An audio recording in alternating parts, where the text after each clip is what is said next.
Eu quero convidar para cá, então, o Davi Charles, que vai estar ministrando para nós neste momento, na sua palestra, O Choque de Cosmovisões. Enquanto ele vem, eu quero apresentá-lo, mesmo que ele já esteve aqui junto conosco em alguns painéis. Mas o Davi Charles, ele é graduado pelo Seminário Episcopal Reformado na Filadélfia, nos Estados Unidos, mestrado, MDiv, na mesma instituição. Doutorou-se em apologética no Seminário Teológico Westminster, com estudos na Universidade de Genebra, na Suíça, e no Seminário Teológico Luterano da Filadélfia. Ele tem também graduação em administração pela Universidade de Massachusetts, em Boston, nos Estados Unidos.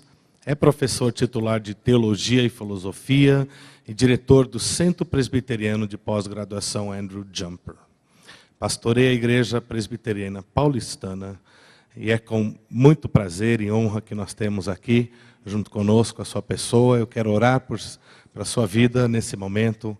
Vamos curvar as nossas cabeças. Pai, quero colocar nas tuas mãos o teu servo, Davi Charles. Obrigado, Pai, pela sua vida, pelo seu trabalho, pela sua capacidade. Use o Senhor agora para transmitir para nós ideias e pensamentos que irão somar com tudo que nós estamos refletindo nesses momentos. Que Deus possa estar usando e abençoando para isto. Pedimos isto em nome de Jesus. Amém. Obrigado.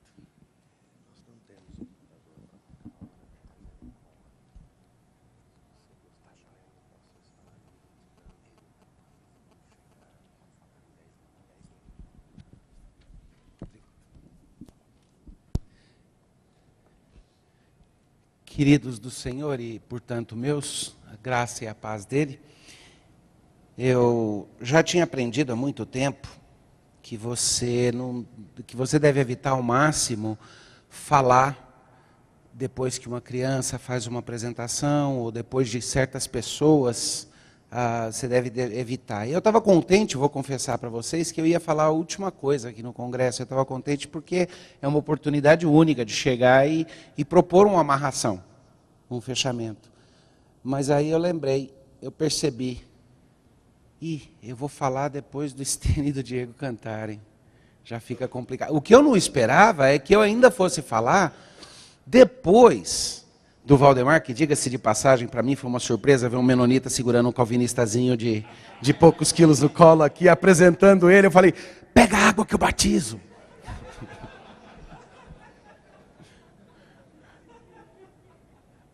Mas aí, ver uma dramatização incrível daquelas, eu confesso que eu fico incerto aqui, é como seguir em frente. Mas, de fato, eu tenho algo que eu quero compartilhar com vocês e que eu espero que seja uma graça do Senhor. E é gozado dizer que algo filosófico, algo intelectual é uma graça do Senhor. Mas se você não puder dizer isso, então eu tenho uma pergunta. Para que gastar tempo mexendo com filosofia ou com qualquer outra coisa, se o que nós intentamos no final não é transmitir uma graça, sermos agraciados com uma compreensão e uma visão cada vez mais profunda das coisas. 3 amigos juntos num avião, Learjet. Os 3 eram amigos de infância, mesma idade, jovens ainda.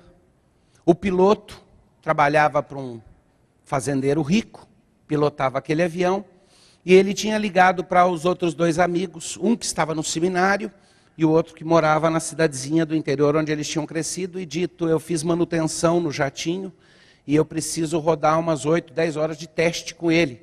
O que vocês acham de rodar ao redor do Brasil junto comigo, só voando? Só para gastar as 10 horas de voo.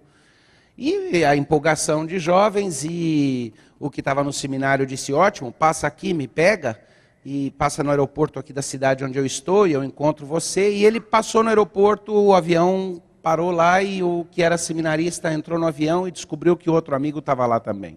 Tem uma história engraçada até com os nomes, tá? Porque o piloto chama Humberto. E o outro amigo chamava Zé Roberto. Eu não falo o nome do meio, do seminarista do meio, mas os 3 subiram com o avião estava voltando. A manutenção tinha sido feita nas turbinas.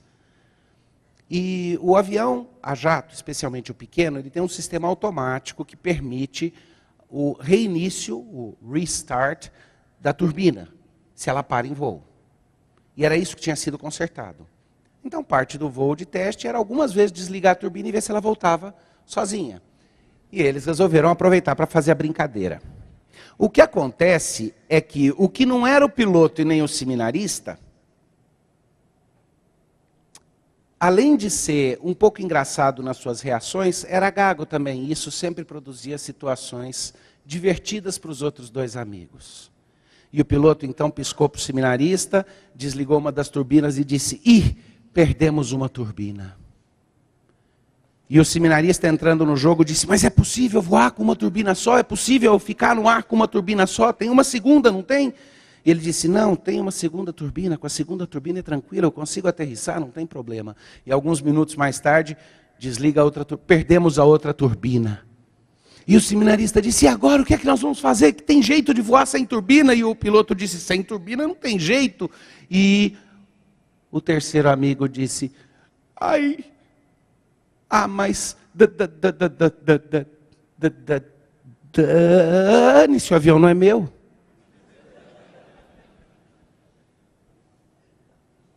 A nossa atitude, às vezes, com algumas coisas na vida, me lembra essa frase: dane-se, o avião não é meu. E a minha vontade é de virar, agarrar com amor, mas com força, chacoalhar e dizer: querido, querida, irmão, irmã, abre a cabeça, você está no avião. Não é uma questão de quem é o dono, não é uma questão do proprietário. Nós sabemos quem é o proprietário. Mas fomos colocados nesse avião. Na questão apologética, essa isso de certa forma ilustra exatamente o problema que nós temos. Muita gente diz: eu não gosto de confrontação, eu não gosto de briga, a Bíblia fala para não ter disputas, e esse negócio de apologética não precisa, eu estou com a minha fé e eu estou bem, eu acho que é só Jesus, Deus não precisa de defesa, e nós não percebemos que essa atitude é uma atitude que diz: o problema não é meu. Dane-se, não é meu avião. De fato, estamos no meio de um conflito. Existe um choque de cosmovisões, sim. Eu acredito que isso é chave para entender a apologética. Eu comecei a falar ontem sobre o fato de que a apologética envolve um trabalho interno e um trabalho externo. Em todas as suas dimensões, ela envolve relações internas e externas. Mas tanto nas externas quanto nas internas existe um choque de visão do mundo, de cosmovisão. Existe uma luta pela cabeça e pelos corações das pessoas. Essa é a verdadeira batalha espiritual. A verdadeira batalha espiritual é uma luta contra inimigos e poderes que se levantam contra o conhecimento do Altíssimo. É uma luta na qual nós procuramos desfazer sofismas, no qual nós procuramos utilizar armas poderosas para trazer à luz do dia os falsos raciocínios e mostrá-los pelo que eles realmente são, para que ao final das contas sobre apenas a verdade de que esse mundo é do Senhor, de que todas as coisas são do Senhor e de que Ele está construindo para si um povo. E esse povo está sendo transformado. Isso é algo para ser pregado para nós e para ser pregado para outros. Isso é dar razão e dar esperança da nossa fé. Esse choque de cosmovisões nem sempre é percebido. Eu vou então usar aqui o meu pretexto. Ontem a discussão caminhou um pouco na área da linguística e a questão de significado, semiótica. Então eu resolvi preparar aqui na minha apresentação uma estruturazinha meio simples. Tem o meu pretexto, depois tem o meu contexto, depois tem o meu texto e depois tem o meu subtexto. Diga-se de passagem, quando vocês verem projetado ali subtexto, presta atenção e percebe que eu não achei uma definição de dicionário em português para subtexto. Não existe, não achei no Ruais, não achei no Aurélio. Então eu coloquei em inglês mesmo a definição e simplesmente aportuguesei a palavra. Deixa eu começar aqui com o meu pretexto.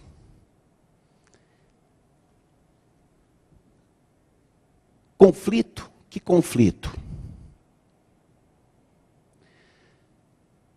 Sinéad O'Connor, a cantora, e quem está em meados dos 40, como eu, lembra bem quando ela surgiu no pedaço com músicas românticas que arrebatavam o coração na nossa adolescência. Ela teve uma experiência de conversão meio esquisita, porque ela se converteu a uma fé mais rastafari do que cristã. Mas ela passou 2 anos afastada de toda a sua vida de música, de artista, estudando teologia. E saiu desses 2 anos com um novo álbum que chama Teologia, no qual ela tem canções que foram desenvolvidas em cima de passagens do Antigo Testamento e também do Novo. E, por incrível que pareça, as canções movem a gente de forma muito profunda. É uma compreensão muito interessante do Evangelho. Tem uma música, é a música que começa esse álbum Teologia. Eu tinha pensado em tocar para vocês, mas ela diz assim: eu quero criar algo maravilhoso, lindo, que te louve, Senhor, porque o Senhor é aquele que do nada fez o mundo, o Senhor é aquele que resgata o pecador, o Senhor é aquele que transforma, o Senhor é aquele que cria justiça nesse mundo, o Senhor é aquele que cuida de nós, e começa a descrever o que ela... E num dado momento, ela diz: e eu queria muito conseguir fazer algo que reconhecesse que o Senhor é o único que vem no nosso mundo e quebra a rebeldia dos nossos profetas. E aí ela pega e cita Ezequiel, e ela diz assim: o Senhor é aquele que vem e derruba os profetas que pensam, que curam, pensam no sentido de pensar uma ferida, que pensam as feridas do meu povo de forma falsa, dizendo paz, paz, quando não há paz. Visto que andam enganando, se enganando o meu povo, dizendo paz, quando não há paz. Isso está lá em Ezequiel 13:10. E antes aqui de entrar especificamente no trabalho descritivo, eu preciso dizer para vocês, eu considero que quando alguém ignora o conflito de cosmovisões, ignora que existe uma antítese entre o pensamento cristão e o pensamento não cristão, ignora que existem 2 formas de se pensar no mundo, uma que é teorreferente e uma que parte de mim mesmo, uma que tem Deus como ponto de referência final para todo predicado, para todo significado, e outra que parte de mim. Existem cosmovisões distintas, mas no final das contas você tem uma, é Deus ou deuses. E ignorar que existe esse conflito é dizer paz, paz, paz, quando não há paz. Agora vocês vão perceber no que eu vou argumentar, e especialmente onde eu vou chegar no final, quando eu estiver propondo a minha bala de prata de matar lobisomem, que eu acredito que existe um jeito de fazer isso, porque todo mundo pensa em termos de conflito de uma forma odienta. Todo mundo pensa que necessariamente o conflito, a ênfase na antítese, significa que eu devo ser uma pessoa briguenta, amarga. E no máximo, na nossa concepção, a gente vira e fala coisas como, por exemplo, fica citando Che Guevara, ai que endurecesse, pero que perder la ternura jamás. E a gente acha que isso é romântico, isso é bonito. Tá vendo? Eu vou ter que endurecer, só não pode perder a ternura. Não percebe isso. Ou então a gente vai lá para Camões, né, que o Chico Buarque colocou numa das músicas dele, quando Camões vira e fala... sabe que eu sou um sentimental, todos nós herdamos no sangue lusitano uma boa dosagem de lirismo, além da... E aí toda a gravação que eu ouvia quando eu estava crescendo tinha, e a censura tinha tirado a palavra que ele fala ali. Aí ele vira e fala, mas quando me encontro no calor da luta, ostento aguda empunhadora proa, e se a sentença se anuncia bruta, a mão cega mais que depressa executa, pois que senão meu coração perdoa. E quando eu era menino, eu ouvia aquilo e falava, tá vendo? É o guerreiro com consciência, é o guerreiro que sente o drama com a consciência. Mas deixa de lado isso daí. Saber que estamos numa guerra, tomar consciência de que existe uma antítese não significa que eu devo virar uma pessoa feia em relação às outras. Mas significa assim que eu começo reconhecendo que é uma situação de conflito. Aliás, o teste da galantria, né? O teste da qualidade nossa de gentileza, e nunca se esqueçam que gentileza é um fruto do Espírito Santo, vai ser exatamente como é que no conflito eu trato as pessoas. Bom, há um homem, James Orr, eu considero talvez o pai de todo o pensamento apologético que fugia da forma tomista, mais evidencialista de fazer apologética, aquela apologética que diz, eu vou te provar com evidências que você não precisa crer em Deus para usar a sua lógica, então eu vou te dar evidências lógicas que vão te trazer até Deus. Toda essa tradição. O primeiro homem que eu vejo de forma muito cônscia, quebrando com isso, depois do período da pós-reforma, é esse, James Orr, o escocês. E ele fala um pouquinho sobre o tipo de conflito que a gente enfrenta. Ele diz assim, a oposição que o cristianismo precisa agora enfrentar não está mais confinada a doutrinas específicas ou pontos de suposto conflito com as ciências naturais. Por exemplo, Gênesis e a geologia. Mas cobre toda uma gama de formas de conceber o mundo e o lugar do homem nesse mundo. Concepções quanto a todo um sistema de coisas, natural e moral, do qual fazemos parte. Não é mais um confronto de detalhes, mas de princípios. Essa situação demanda uma similar extensão nas linhas de defesa. Olha que interessante, ele está dizendo, antigamente a gente disputava pequenos lugares, hoje é uma guerra pelo território todo. Porque o escopo do ataque é maior, nós precisamos, como cristãos, desenvolver uma defesa que é mais unificada e que cobre o todo. Esse é o argumento principal para aquilo que a gente chama de apologética de cosmovisão. No inglês, Worldview Apologetics. Vocês já devem ter visto por aí, muita gente especializa nisso. Essa é a raiz disso, é dizer, não basta mais uma apologética que defende um ponto aqui, outro aqui, outro aqui. É preciso uma que seja sistêmica. E é isso que o James Orr dizia. Ele termina dizendo, essa situação demanda uma similar extensão nas linhas de defesa. É a visão cristã das coisas em geral que está sendo atacada. E somente uma articulação e defesa da visão cristã da realidade como um todo terá algum sucesso em deter esse ataque. Agora tem uma questão. Algum tempo, muitos anos atrás, várias décadas atrás, um homem que tinha se convertido, vindo para o Evangelho, tinha saído de uma situação de luta social, uma situação de engajamento com radicalismo de esquerda, se converteu, foi para o Evangelho, casou, tinha um filho novinho, e foi pregar, virou pastor, e foi pregar numa certa igreja, e ali encontrou uma de suas antigas namoradas da época da ideologia e da luta ideológica de esquerda. E ela ouviu falar que ele seria o pregador e foi para vê-lo. Quando terminou o culto, o pregador se dirigiu à porta com sua esposa e seu filho, e essa antiga namorada e amiga veio e cumprimentou. Como é que vai, fulano? Ah, que legal, que bom que você veio aqui ouvir e tal. E você, o que é que está fazendo? E ela disse, agora a minha luta é outra, agora eu luto para destruir o conceito tradicional de família. Eu sou editora da revista tal, e era uma revista feminina, e disse, estou engajada na luta para desconstruir o conceito de família tradicional. Sabe, com clareza, com consciência. Me assustou. Foi quase como quando eu vi o Daniel Filho numa entrevista virar e falar assim, não, o que as minhas novelas querem mostrar para as pessoas é que, na verdade, o mundo não tem significado no final, mas o tempo em que passamos aqui é uma luta entre Eros e Thanatos. E o que eu quero mostrar é que Thanatos vence no final, mas Eros pode ter algumas pequenas vitórias no meio tempo. Eu ouvi um diretor de novela fazendo uma análise explicando a raiz psicanalítica dele na composição de suas novelas. Como é que pode isso? De onde vem?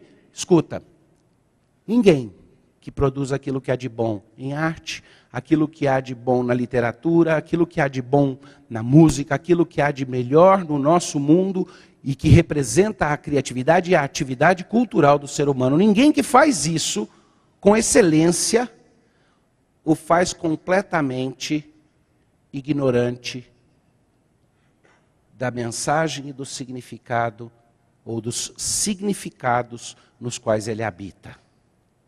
E presta atenção nisso que eu estou falando. Você habita nos significados que você vê e entende nas coisas e nas situações. E o bom artista é aquele que com sua arte, e às vezes a arte está lá só pela beleza dela mesma, mas ainda assim existe aí uma comunicação de significado ou de significados. E nós somos bombardeados o tempo inteiro por uma cosmovisão ou por várias cosmovisões que são opostas ao conhecimento de Deus. A Nancy Pearcey diz assim: você sabe que está no meio de um embate? Cosmovisões não vêm claramente rotuladas. Elas nunca pedem licença antes de invadir o seu espaço mental. E você tem as ferramentas para detectar as ideias que vão competir pela sua lealdade. Todo mundo pensa em termos de apologética como: eu preciso brigar, eu preciso defender para provar que eu estou certo. Esquece isso, a pergunta é outra. Você tem as ferramentas, você está preparado para saber como lidar com as diferentes ideias e significados que vão competir pela sua lealdade nos filmes, nos livros, textos, nos noticiários e até nos desenhos animados de TV? Sabe que às vezes num combate vale a pena ouvir o que os outros pensam a nosso respeito? Pode trocar o clipe. Vale a pena às vezes ouvir o que o nosso inimigo, e eu ponho aspas aí, tá? Pensa a nosso respeito. Aliás, Jesus não perguntou em Marcos 8, 27, ele não disse assim: o que é que os outros dizem que eu sou? O que os homens dizem que eu sou? Quem eles dizem que eu sou? Deixa eu pedir para vocês licença aqui para botar alguma coisa bem contrária a todos os significados que nós temos por preciosos aqui. Vamos ouvir um pouquinho o que algumas pessoas que claramente se consideram, se não inimigos, pelo menos opositores, o que eles pensam daquilo que nós fazemos, daquilo que nós somos aqui. É um videoclipe, é um pouquinho longo, são 6, 7 minutos. Presta atenção, está legendado. Vamos tomar um pouquinho de sopa de Teramin. Se você não souber o que é Teramin, é o grupo que produziu. Mas Teramin é um instrumento. Eu fui pesquisar, porque eu achei que Teramin era um remédio amargo, alguma coisa assim. Vocês vão ver por quê. Eu fui pesquisar, é um instrumento musical, precursor do Moog. Vamos lá. Passa o videoclipe, por favor.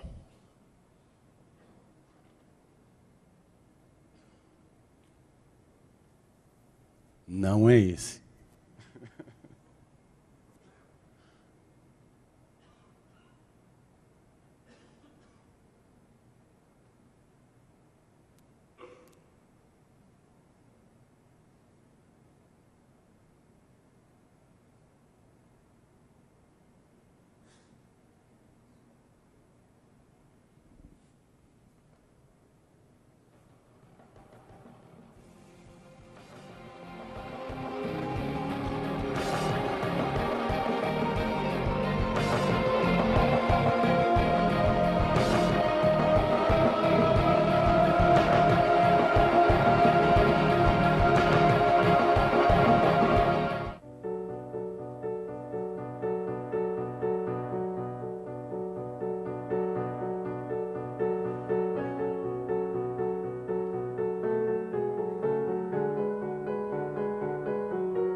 Eu não acho que precisa de muita explicação, não seria boa arte se precisasse explicar demais. Mas vocês perceberam aí que o armário que vira uma cadeia é a cosmovisão cristã, absolutista, dominadora, que não aceita a diferença. Toda essa crise foi precipitada quando o menininho ficou curioso a respeito da gaveta azul, da gaveta índigo, que era uma variação ali dentro. Ali obviamente está se referindo a uma exploração da sexualidade. Isso daqui é o que há de melhor ou pior em anti-evangelismo. Aliás, isso daqui é parte do ateísmo militante de hoje, que resolveu fazer aquilo que a gente faz para pregar o evangelho e disseram, vamos fazer para pregar o anti-evangelho. Tá? Isso daqui é um vídeo que mostra um ideal. E olha, eu vou te falar, hein? Se algum de vocês aí está muito abalado com isso daí, está pensando, poxa, estou quase me convertendo, quase falando a mim, avisa que eu e o professor Gaspar vamos pegar lá na saída e vamos fazer como faziam os presbíteros da época paulina, que ele teve que mandar não ser espancador. Mas falando sério, esse é o conflito. Ele só não é tão explícito assim o tempo inteiro. Mas é isso mesmo. O cristianismo é mesmo esse armário pré-fabricado que força os outros a encaixarem suas ideias e organizarem a vida daquele jeito. Isso é uma visão aristotélica do que é a fé. Esse armarinho que você organiza, e ele é a intolerância com outras formas de ver. A questão é essa mesmo. No final das contas, eu acredito que a batalha, pode passar para o próximo slide, no final das contas, eu creio que a batalha pertence ao Senhor. O conflito é um conflito do Senhor, é Ele que vai batalhar por nós. Lembra quando o povo de Deus, apavorado no Antigo Testamento, disse, como que nós vamos fazer? E o que foi dito pelo profeta é, a batalha pertence ao Senhor. Mas, se nós não queremos estar engajados, perder nosso tempo, gastar tempo numa mera luta humana travada entre intelectos, poderes, forças humanas, se nós não queremos fazer parte de um jogo que no final das contas é soberba da carne, então nós vamos precisar considerar de uma maneira muito especial o tipo de conflito, o tipo de combate que a gente está envolvido. Nós vamos precisar modificar um pouco, dar uma nuance diferente, outra tonalidade, redefinir o que é o campo de batalha, contra quem nós estamos combatendo e a natureza do combate. Só isso para mudar nossa atitude e a gente fazer alguma coisa que tenha a força estética e a aparência de compulsão moral daquele vídeo que nós acabamos de assistir. Então vamos passar para o contexto. Qual é o nosso campo de batalha? O campo de batalha, o território disputado é amplo, é de uma dimensão enorme. Justino mártir, percebeu isso muito cedo. Ele escreve para os gregos e ele diz assim, eu acho bom, antes de qualquer coisa, examinar. Ele vai escrever para os gregos, para os filósofos. Lembra, Justino era um filósofo que se converteu. E ele vai escrever, Justino deu algumas escorregadas, por exemplo, Justino argumenta, não é escorregada, mas ele argumenta algumas coisas para poder sustentar o que ele diz, que a gente chega a perguntar, mas é possível? Num dado momento, Justino argumenta que Platão e Aristóteles leram Moisés, e por isso que eles chegaram ao monoteísmo deles. E ele diz isso quando argumentando para os gregos, ele diz, os seus filósofos leram Moisés tempos atrás, e por isso que chegaram onde chegaram. Mas Justino era espetacular em alguns dos raciocínios dele, a clareza era incrível. E ele começa o discurso aos gregos dizendo assim, eu acho bom, antes de qualquer coisa, examinar os mestres da religião, tanto os nossos como os de vocês. Quem eles eram, a dimensão que tiveram e os tempos em que viveram. O propósito é que aquele que recebeu dos seus antepassados a falsa religião, possa agora perceber isso e dos erros inveterados ser extricado. E que nós demonstremos claramente e expressamente que nós seguimos a religião dos nossos patriarcas de acordo com Deus. Vamos lá, vamos seguir o raciocínio dele. Justino diz assim, é preciso que a gente examine cuidadosamente os ensinos dos seus mestres, para mostrar que vocês estão errados e para mostrar que a gente está certo. É isso que ele está falando aí, não é? O interessante é que essa atitude dele pode ser uma atitude de arrogância, pode ser uma atitude vista como de orgulho intelectual, de dominação, mas ao mesmo tempo, se você olhar, ela pode ser vista como o tipo de honestidade que é necessário para começar todo o debate. Nós muitas vezes iniciamos os debates num conflito de cosmovisões, escondendo o jogo, e nós achamos que isso é mais delicado do que a franqueza de botar todas as cartas na mesa desde o começo. Então o que nós fazemos? Escondemos o jogo, que é algo extremamente cruel, mas aí agimos com toda agressividade e com subterfúgio para tentar como que se fisgar a pessoa e pegá-la no pulo. E o que me encanta aqui é que Justino, quando olha para a dimensão do território em disputa, ele diz, é o tudo, no final das contas é isso, nós estamos disputando o todo, a cosmovisão inteira, todo o complexo de valores e significados está em disputa. Se o mundo é o que nós dizemos que é, tudo é diferente. Talvez alguns de vocês aqui já tenham assistido as entrevistas do Larry King, entrevistador da CNN. Ele parou, acho que ele parou, aposentou pouco tempo atrás. Eu gostava muito das entrevistas dele por causa de uma certa franqueza que ele usava. Ainda que a cosmovisão dele sempre afetasse o todo. Mas essa mesma franqueza eu percebi um dia quando Barbara Walters, uma outra entrevistadora, foi entrevistar o Larry King. E perguntou para ele, falou, Larry, você já conheceu muitas personagens históricas importantes, pessoas políticos, pessoas das artes, da cultura. Se você pudesse conhecer qualquer pessoa da história da humanidade, quem você iria querer conhecer? E o Larry King falou, Jesus Cristo de Nazaré. E a Barbara Walters disse a ele, escuta, mas você não é judeu? Por que Jesus? E o Larry King disse, eu sou judeu, mas eu sou secular, mas eu gostaria de conhecer Jesus porque eu iria fazer uma pergunta para ele.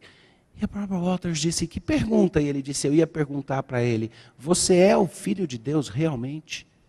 E eu saberia se a resposta, se era verdade ou não pela resposta dele. Eu saberia dizer. E a Barbara Walters disse, eu não entendo por que isso faria qualquer diferença. Ele falou, não, faria toda a diferença, porque se Jesus realmente foi o Filho de Deus, isso muda tudo, tudo, tudo.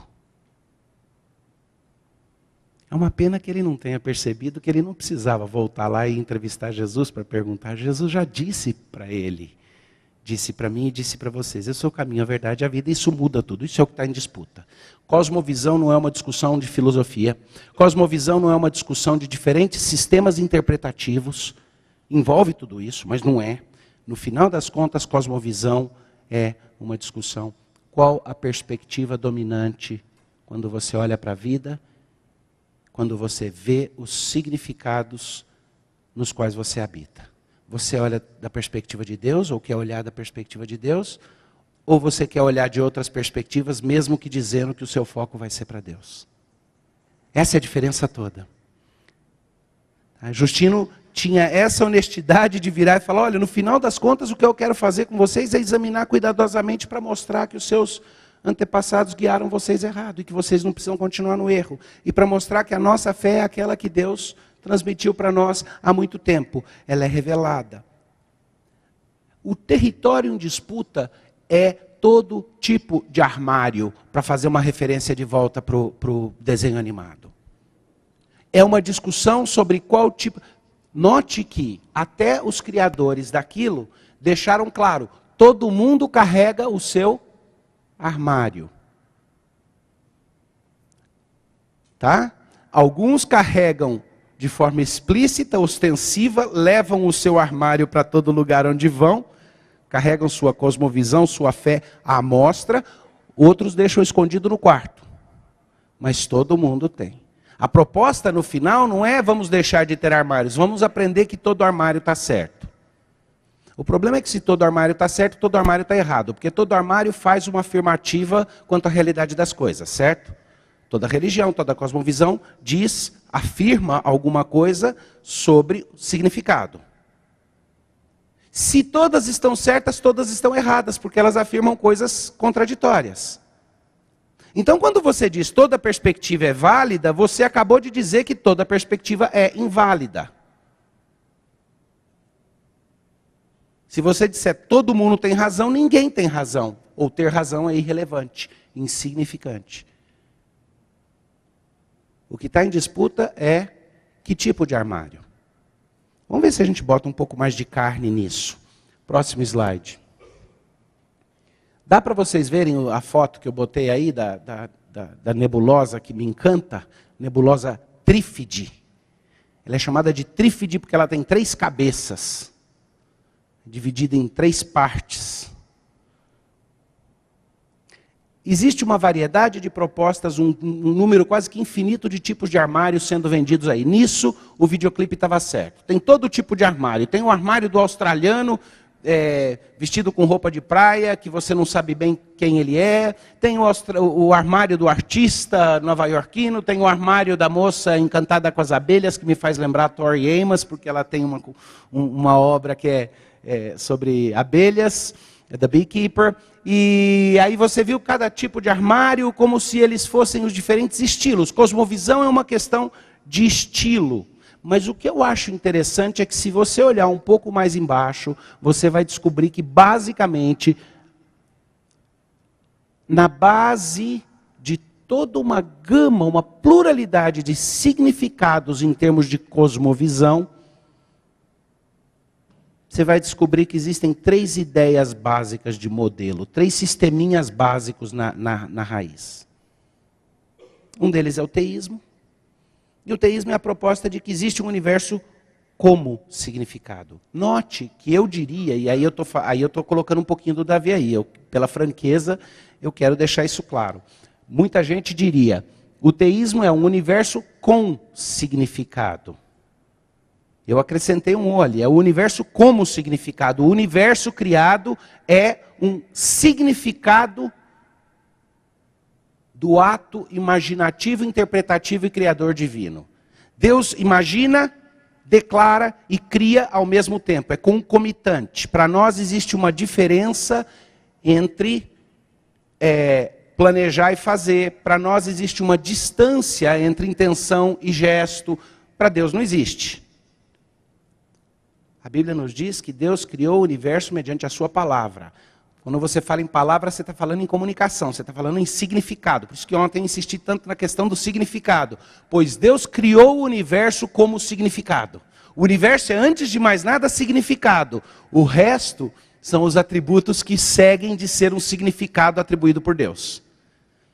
Todos os fatos do universo são pré-interpretados. Deus pré-interpretou os fatos no momento da criação.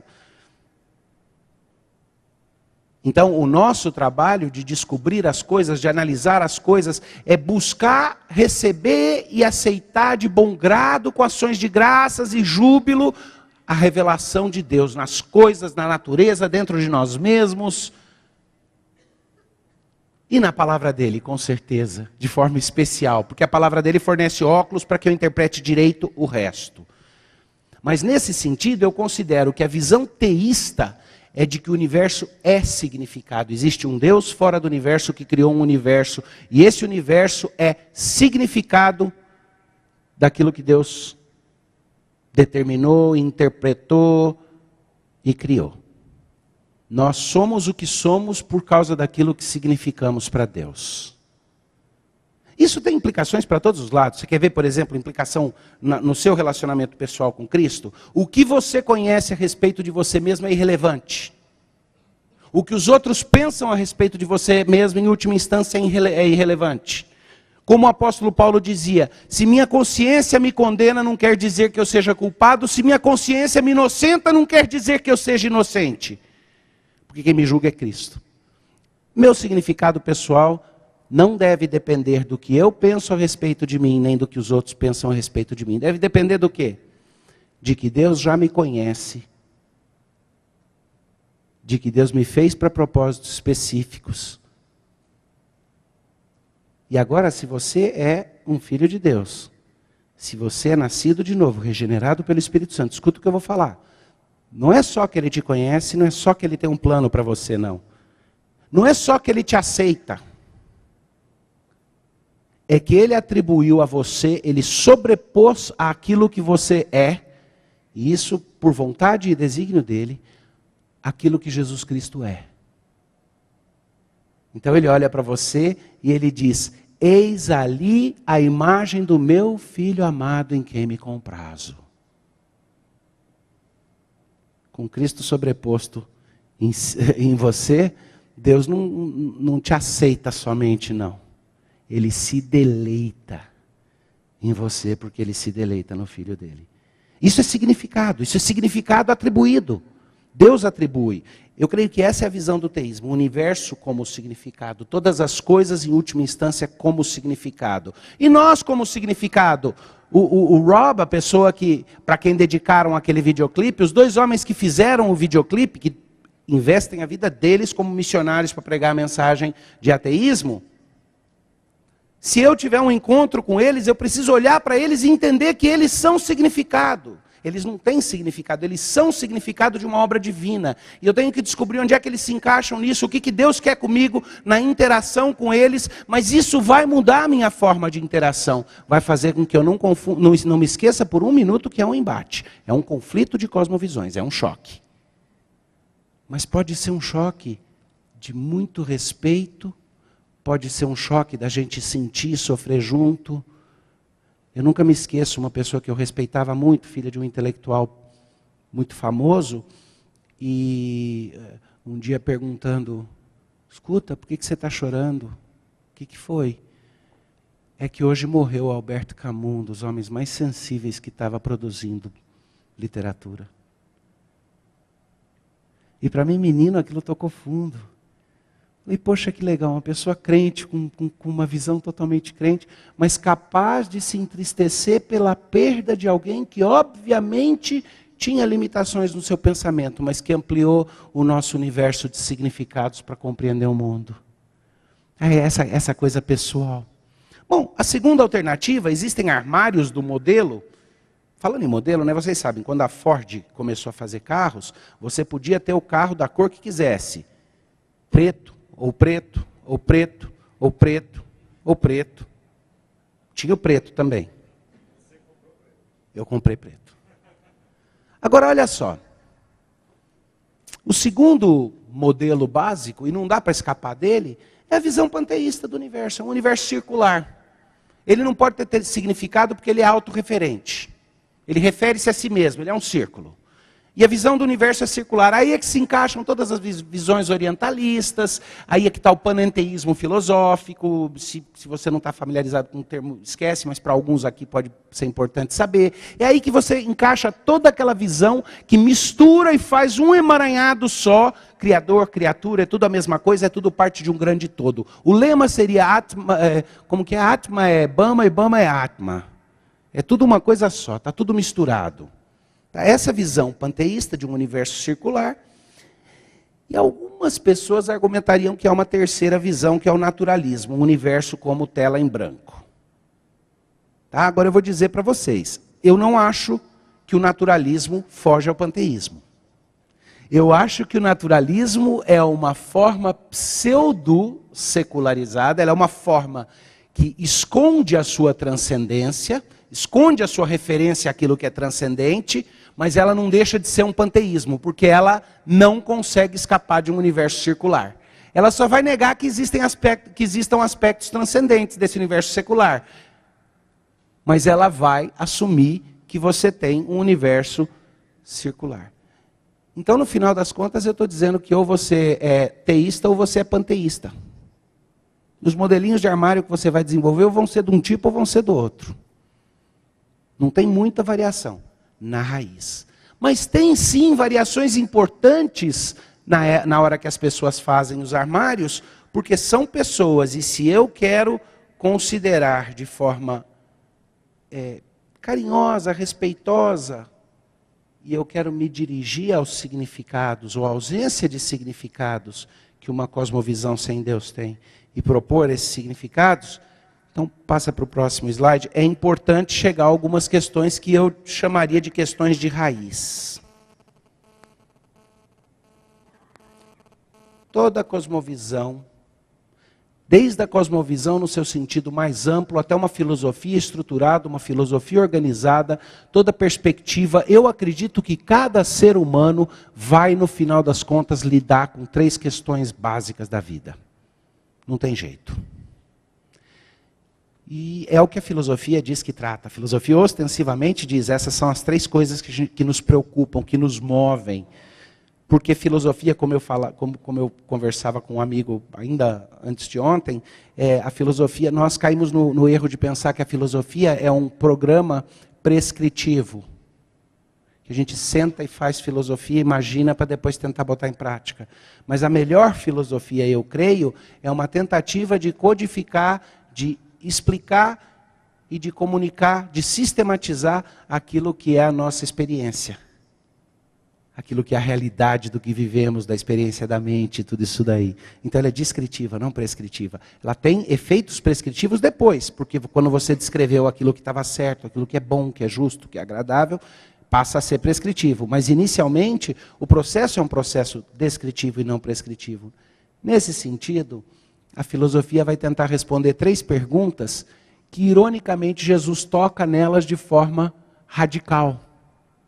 Veja só, os discípulos chegaram para Jesus e disseram, Senhor, ensina-nos o caminho. E qual foi a resposta dele? A resposta dele foi, eu sou o caminho, a verdade e a vida.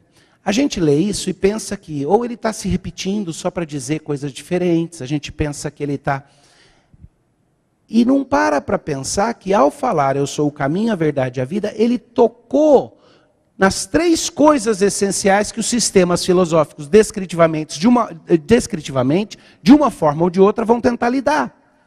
Veja, a questão ética, a questão epistemológica e a questão metafísica. Filósofos reconheceriam, esses são os 3 pontos, os 3 continentes básicos no qual divide a filosofia. Alguns fariam uma distinção, que tem um 4º continente, mas eu gosto de colocar toda a discussão de valores, estética, tudo isso daí dentro da ética. Na verdade seria valores, em vez de ética eu poderia colocar ali valores, conhecimento e a realidade das coisas. Tá? Vamos relacionar isso com o armário lá. A ética, a questão de valores, é o propósito do armário. Para que você constrói seu armário? É só para guardar as coisas dentro e organizar a vida dentro? Não. Deve ter algum outro propósito. Para que existe o armário? Essa questão ética, de valores. A segunda, qual é a estrutura do armário? Como é que um armário realmente... Qual é o verdadeiro armário? O que é a verdade? A epistemologia lida com o conhecimento, com o saber, com verdade. E a metafísica com a realidade das coisas. Agora, olha que interessante. Jesus vira e fala, eu sou o caminho, a verdade e a vida. Eu sou a resposta para todas as dúvidas quanto a valores e comportamento.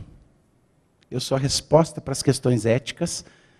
Eu sou a verdade, a resposta para os anseios epistêmicos, os anseios do saber. Eu sou a verdade. E eu sou a vida. O ser, a realidade das coisas.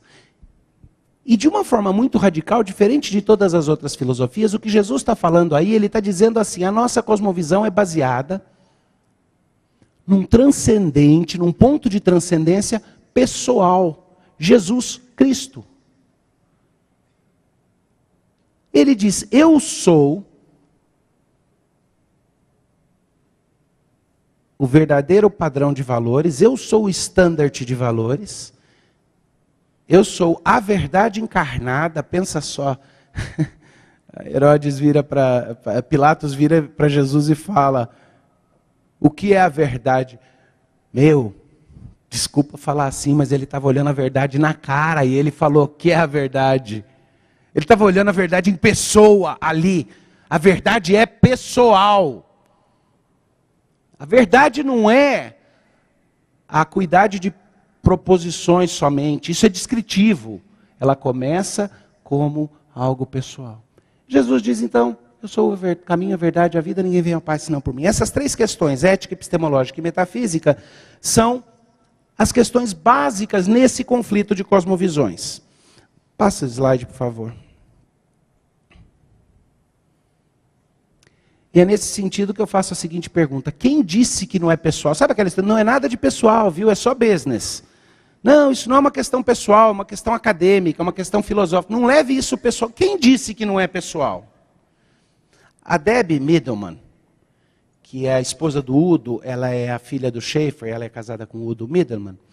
a Debbie Middleman, numa entrevista, ela e o marido fizeram juntos a entrevista, mas ela, falando do pai dela, pode passar para o próximo slide, o Francis Schaeffer, ela contou que uma coisa que surpreendeu ela quando menina é que durante a Segunda Guerra Mundial, o pai dela era pastor da igreja, e o pai dela ia falar com os jovens que estavam indo para a guerra.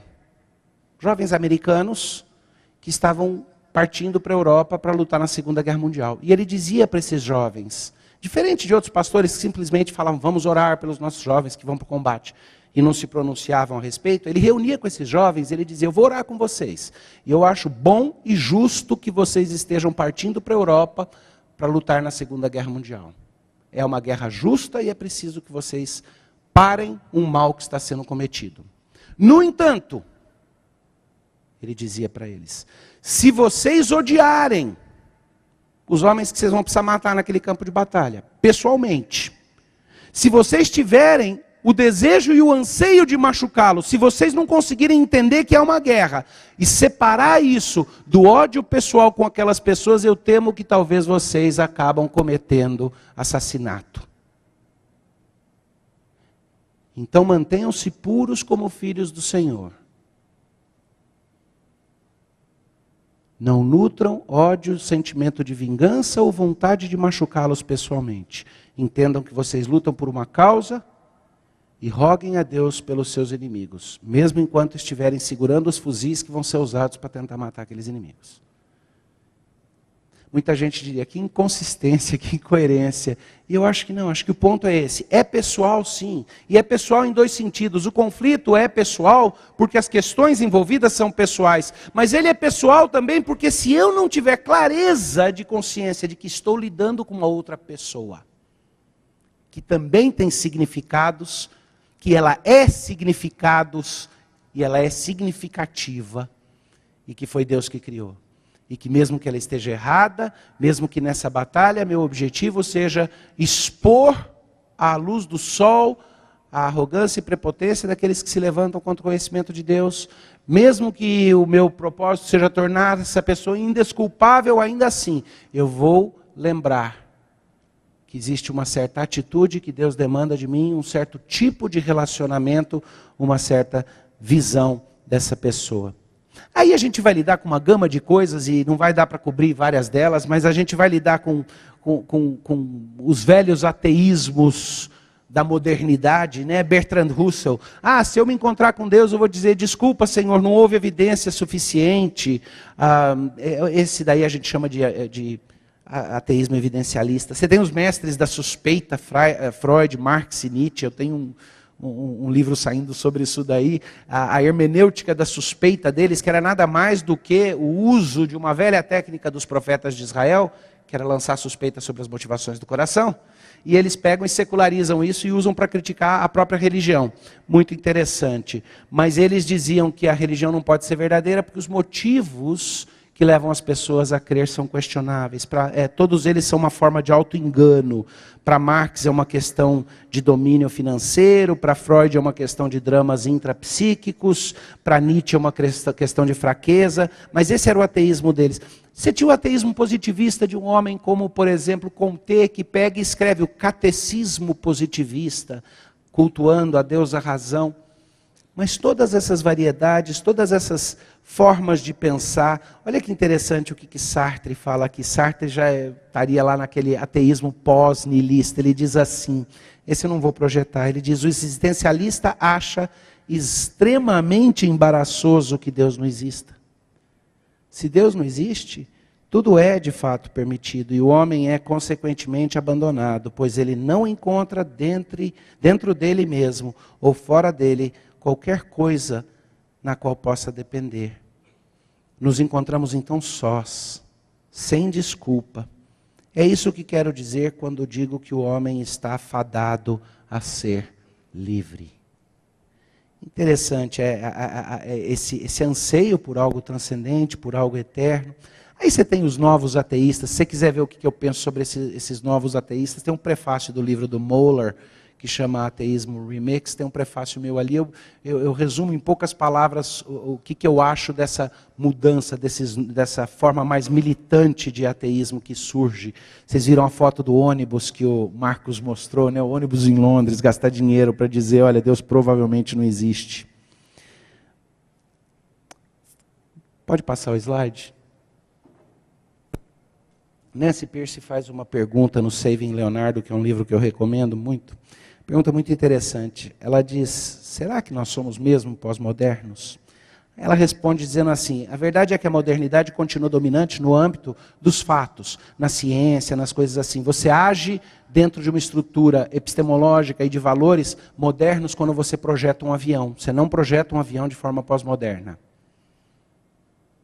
Não dá para dizer, dane-se, o avião não é meu. Você vai voar nele. Agora, quando você vai falar de valores, vai falar de religião, vai falar de coisas transcendentes, aí então você passa a ter uma atitude pós-moderna. É importante lembrar isso. Quando as pessoas te disserem, não, nós somos pluralistas, nós somos pós-modernos pluralistas,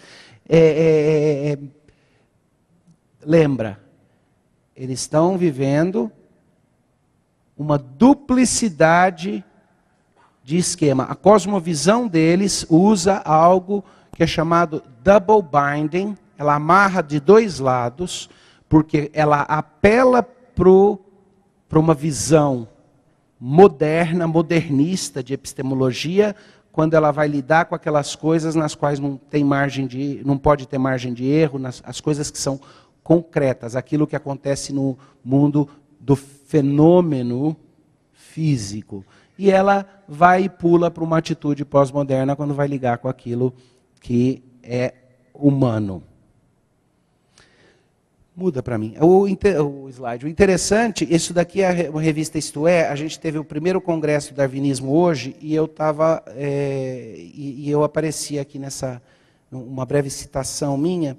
Foi curioso, duas coisas curiosas aconteceram. Isso me faz lembrar uma coisa que o Alvin Plantinga faz. Ele diz, eu acho difícil ver a atitude de suposto pluralismo da pós-modernidade como manifestação de tolerância ou humildade intelectual. Parece mais uma condescendência paternalista. Liga isso com aquilo que eu falei, que se você disser que está todo mundo certo, você está dizendo que está todo mundo errado. É interessante que quando a revista Isto É publicou numa meia página essas 3 fotos com as citações, primeiro que a primeira edição que saiu no começo da manhã, impressa, saiu com a flechinha apontando errado. Então eu virei o Richard Dawkins. Então você via lá a minha foto e a flechinha apontada para não podemos dizer às crianças, temos 2 conceitos sobre o surgimento da vida, a teoria da evolução e o livro de Gênesis. Richard Dawkins, biólogo. Agora eu acho que mais irritado ainda ficaria o Richard Dawkins se ele tivesse visto que ele virou Davi Charles Gomes. Porque a minha frase ali era, acreditamos que a fé influencia todos os aspectos da nossa vida. Interessante que o nosso palestrante principal naquela conferência, que é o primeiro aí que aparece, Stephen Meyer, ele escreveu a Assinatura na Célula. Ele disse, viemos para suscitar a discussão, nosso trabalho é científico e não educacional. Qual dos 3 aí está mais intolerante? Qual dos 3 ali está descendo um absoluto que exclui? É interessante isso. Então esse pluralismo pós-moderno, ele é, na verdade, uma forma de absolutismo disfarçado. Muda o slide para mim. Agora, como é que eu entro nesse combate de cosmovisões? Como é que eu lido com cada um desses grupos? Note que eu gastei pouco tempo informando vocês sobre quem são as diferentes pessoas e os diferentes desafios do momento, é porque eu acho que é melhor dar para vocês uma dica de como é que se faz a luta, porque o resto dá para desenvolver por conta própria. Interessante que 1 Pedro 3,16 diz, fazendo-o todavia com mansidão e temor, com boa consciência, de modo que naquilo em que falam contra vós, fiquem envergonhados os que difamam o vosso bom procedimento em Cristo. Pode mudar o slide? Se você olhar para a apologética, você vai ver que ela tem 3 faces. Tá? Ela tem um aspecto de defesa. Esse fica bem evidente em 1 Pedro 3, nos versos 15 e 16. É dar razão, é explicar, é defender a fé. Ela tem um aspecto de articulação, ela tem um aspecto no qual ela é um processo de comunicação da fé de uma forma persuasiva. Ela visa uma apresentação racional da fé que tem por propósito a persuasão. Isso daí você vê ilustrado em Atos 17, o discurso no Areópago e tudo. E tem um terceiro aspecto da apologética que é de desafio. Ela vai lá fora, ela vai onde o inimigo está e ela diz, eu vim aqui para te peitar e mostrar que os significados que você diz ter, você não tem. Esses três aspectos, eles constituem o tipo de batalha que a gente deve fazer. A persuasão, na verdade, é o objetivo final dos três, de um certo modo. Se você olhar o que acontece lá em Atos 26, pode mudar, já mudou. Você vê Agripa, alguns acham que era mera ironia de Agripa. Nossa, você quase me convenceu. Eu não sei, eu tenho dificuldade. Lendo aquilo no original, eu tenho dificuldade. Eu acho que Agripa disse, por pouco você não mexe comigo, mas não vai não vou dar o braço a torcer. E a resposta de Paulo para mim é que é mais relevante. Mas é isso mesmo, quem dera por Deus eu convencesse e persuadisse não você, mas todo o palácio e todo mundo que está aqui. Porque o meu objetivo é esse, que os outros conheçam a verdade que liberta. Gozado que olha a maldade de passar aquele vídeo e colocar que é a verdade cristã que vira uma cadeia e uma traição. Porque eu creio que é ela que liberta para que eu possa descobrir mais significados mais profundos e realidades mais profundas. Nesse trabalho, eu tenho armas e munições diferentes. E um dos grandes problemas é que todo mundo quer reduzir a questão apologética à metodologia. E eu acho que método se discute depois. Primeiro eu trabalho com princípios. Eu acho que a questão de que métodos, instrumentos, armas eu uso, ela é altamente variada. Eu vou propor um simples modelo que dá para mudar o mix todinho. Eu vou dizer que geralmente quando você está fazendo a defesa, você vai trabalhar primariamente com o tipo de argumento que é ad hominem. Por quê? Porque a defesa, como quem faz judô sabe, o melhor jeito de você se defender é você aproveitar o impacto, a força, o impulso do seu oponente. E quando alguém vem e ataca a fé, e o que eu preciso é dar razão da fé, uma das formas mais efetivas de se fazer isso é exatamente indo e questionando as questões básicas do coração, porque a gente sabe, se cremos na palavra de Deus, que todo homem que rejeita a fé, rejeita e peca contra aquilo que de uma certa maneira ele já sabe. Porque o que de Deus se pode conhecer é manifesto. Então, aí um ad hominem é um bom jeito de trabalhar. O ad hominem é o tipo de argumento da lógica que critica a pessoa e não somente a proposição. Tá? Então, esse daí a defesa pode ser feita assim. Claro, quando você vai fazer a articulação da fé, aí você vai usar a razão, a lógica, as evidências. Aí, de certa forma, é aquilo que nós vimos o William Lane Craig fazendo. Tá? Essa é a articulação da fé, e é parte do papel apologético, articular a fé, porque aquilo confirma a fé daqueles que creem. Aquilo nos dá força e nos mostra que nós temos razões para crer. Santificai a Cristo como Senhor dos vossos corações, estando preparado, tendo uma fé que está bem articulada. E o terceiro elemento, que é o desafio, eu acho que o método que funciona o método mais efetivo acaba sendo aquele que, em termos de lógica, a gente chamaria de reductio ad absurdum. É aquilo que o Schaeffer chamava de levar o pensamento do anticristão até as últimas consequências e mostrar que ele não se sustenta. Que ele termine em antinomia, se você quiser discutir logicamente, ou que ele termine em absurdos, ou que ele termine em coisas feias, que ele termina em lugares e significados que são inaceitáveis até para a própria pessoa que mantém aquele pensamento. Então aí você tem uma forma muito segura. Até aqui eu estou passando para vocês e querendo comunicar, responder ao que foi pedido que eu fizesse. Eu vou concluir agora dizendo para vocês qual que é o meu subtexto. E eu disse para vocês, eu não achei subtexto em nenhum dicionário brasileiro. A palavra eu achei usada em muitos lugares. Traduzindo do inglês, subtexto seria um tema distinto que subjaz uma obra escrita ou uma conversação. Isso daqui é uma conversação. E essa conversação está permeada, está um tema mais embaixo. Em cima eu estou falando aquilo que eu mostro para vocês. Tem uma motivação junto com o outro que vai paralela, e esse é meu subtexto. É que eu acredito que a persuasão, e de certa forma essa é a bala de prata que eu falei que eu ia oferecer no final. A persuasão, que é nosso objetivo, ela requer que as razões sejam articuladas. Não tem jeito de procurar a persuasão, de ter por alvo a persuasão de outros, para que eles vejam os significados que Deus propõe, se eu não articular bem as razões da fé. Ela também requer que a fé seja justificada e ela requer que haja um combate contra a altivez dos que se levantam contra o conhecimento de Deus. Mas eu creio que ao final ela só se completa mesmo quando ela toca na raiz mais profunda do anseio humano.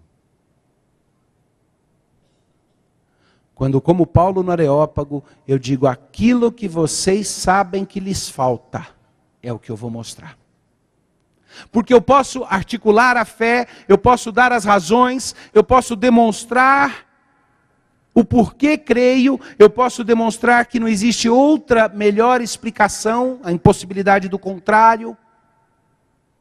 Mas no final é preciso que eu mostre de forma pessoal que o caminho, a verdade e a vida, que a resposta ética, epistemológica e metafísica é pessoal, é uma pessoa. O senso divinitatis, que Calvino enfatizou bastante, João Calvino, ele falava que existe uma semente de religião no coração das pessoas, que todo povo mostra isso, porque até a idolatria é uma prova de que existe um senso religioso nas pessoas. Quando não conhecem o verdadeiro Deus, elas viram idólatras. Eu diria que toda vez elas são idólatras. Lembra que eu falei lá no começo? É Deus ou deuses, esse é o binômio. Você vai servir a Deus ou vai servir a deuses? O senso divinitatis, ele estabelece um gancho interessante para um apelo universal e muito efetivo no chamado ao evangelho, no trabalho apologético. Porque ele me diz que existe sim um ponto de contato universal com todas as pessoas. Todas elas têm um senso de Deus. E o próprio ato no qual elas suprimem esse conhecimento de Deus pela revelação externa e pelo próprio senso divinitatis, o ato de supressão já é em si uma ponte interessante de diálogo. Porque se eu conhecer você na rua e descobrir que em todas as nossas conversas você conversa assim, eventualmente, se não for uma conversa fingida, eu vou ter que ter coragem de virar e falar, escuta, por que você fica escondendo o nariz? Se nós vamos ser amigos, me fala logo, o que é? O que você está tentando esconder? Aí você me mostra, não, é que apareceu essa espinha no nariz, está gigantesca, está horrível. Aí eu vou virar e falar, então cara, para de ficar botando a mão na frente, que você está pensando que você está escondendo, você só está chamando a atenção. Nesse sentido, a supressão da verdade, o ato de tentar fugir de Deus, talvez de certa forma seja a ponte mais interessante para a gente chegar e honestamente ter um encontro. Porque aí nós vamos poder chegar e fazer um apelo universal e efetivo da mensagem do Evangelho, e se Deus nos abençoar, uma demonstração efetiva, franca, bela. Presta atenção no que eu vou falar agora. Dos horizontes que o Evangelho abre. E aí nós vamos apelar para aquilo que os teólogos chamavam de desiderium aeternitatis, o anseio pelo eterno, que faz com que todo mundo, e Eclesiastes diz que Deus gravou a eternidade no coração, não é? O anseio pelo transcendente, que marca a experiência humana completa. E aí eu vou apelar para algo que é parte do senso divinitatis, é parte do conhecimento de Deus, é parte da revelação geral. Aí toda a discussão minha de resistência à teologia natural. Eu não preciso, a partir da revelação geral, eu posso já apontar para algo que mostra a necessidade da revelação especial, porque traz a pessoa para Cristo. Cristo não é revelação geral, Cristo encarnado é revelação especial. Aquele anseio humano, universal pelo eterno, pelo transcendente, que eu chamei de desiderium aeternitatis. Muda o slide. Agora eu vou chegar no final e vocês me perdoem, porque aí eu botei a foto minha mesmo. Eu vou explicar por quê. Eu vou dar a bala de prata para vocês. Eu falei de franqueza, falei da tentativa de uma atitude na qual eu venho de coração aberto, que isso marca uma apologética diferente. A bala de prata é o seguinte: seus argumentos são importantes. A sua defesa da fé, a sua articulação da fé é extremamente importante. O seu trabalho de desfazer os sofismas com armas poderosas, derrubando, resistindo à altivez dos que se levantam contra o conhecimento de Deus e trazendo todo o pensamento cativo à mente de Jesus Cristo. Isso é crucial, isso é importante, é isso que nós queremos, isso tudo é a persuasão. Mas talvez o argumento mais persuasivo, mais cativante e mais profundo, a bala de prata apologética, que nós podemos realmente dar para esse mundo, nas suas carências, carência de significado. Eu coloquei ali tão carente de verdade, estrutura e beleza. Por que verdade, estrutura e beleza? Porque verdade, estrutura e beleza tem a ver exatamente com a epistemologia, com a metafísica e com a ética. Tá?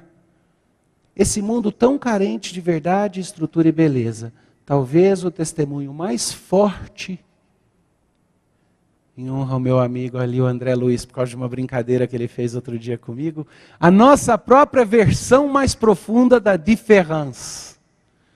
Isso é uma alusão a Jacques Derrida. Talvez, na verdade, seja o testemunho em gesto e palavra, em ato e verbo, de que a fé em nós produz na nossa vida cultural, na nossa vida intelectual, na nossa vida prática, ela produz tanto efeito que existe uma vastidão de horizontes de significados que se abrem. Porque o que vai convencer as pessoas no final é olhar e perceber que quando vivemos como a cosmovisão cristã requer, existe todo um novo universo, um horizonte que se desvela à nossa frente e que não está disponível se você não partir desses pressupostos. Não é pragmatismo, não estou dizendo que é o resultado que vai convencer, eu estou dizendo que é a possibilidade de mostrar as promessas de significados mais profundos, mais criativos, mais frutíferos, mais belos e mais bonitos no geral. Que isso, muitas vezes, vai pegar esse mundo pós-moderno tão carente de significado e vai fazer com que eles digam, espera aí, os horizontes que isso abre para o futuro são muito mais promissores. Deixa eu dar uma olhada uma segunda vez. Eu não acho que isso daí é uma invenção, tá? Deus chegou para Moisés e disse, vem cá, você me desobedeceu, você não vai entrar na terra. Mas eu vou deixar você subir em cima da montanha e ver a terra lá na frente. E aquilo motivou Moisés. Ele levou o povo perto da terra e deixou que eles vissem a terra. E constantemente Deus trabalha conosco, não é só no Antigo Testamento, através das promessas dele, mediante as promessas dele. Ele faz promessas de horizontes futuros, ele faz promessas de novos significados, ele faz promessas para a posteridade, ele faz promessas para gerações, e é isso que motiva. Aliás, você quer fazer uma coisa maravilhosa? Estuda as promessas de Deus na Bíblia, estuda cada uma delas, as promessas que ele faz para todos nós. Estuda e vê os significados que estão ali. Pois eu creio que de certa maneira é isso. Minha proposta é que quando nós demonstrarmos para o mundo, de forma prática e teórica, que existe uma vastidão de horizontes, de significados, realidades e valores que se desvelam quando nós procuramos partir da ótica da autorrevelação de Deus em Cristo e na sua palavra. Que Deus os abençoe e perdoe passar um pouquinho do tempo.